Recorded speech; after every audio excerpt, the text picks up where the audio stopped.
অবস্থা এখন একটা মানে সুন্দর একটা সম্ভাবনার দিকে হয়তোবা আমাদের দেশটা আগাচ্ছে।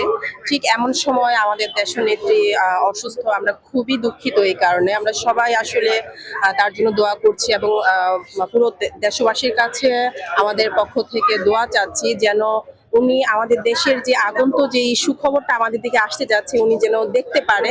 সেজন্য আপনাদের সবার কাছে দোয়া প্রার্থী। সবাই অবশ্যই দোয়া করবেন আমাদের জননেত্রী খালেদা জিয়ার জন্য। সবাই অবশ্যই দোয়া করবেন। আর সবারকে অনেক ধন্যবাদ। আসসালামু আলাইকুম।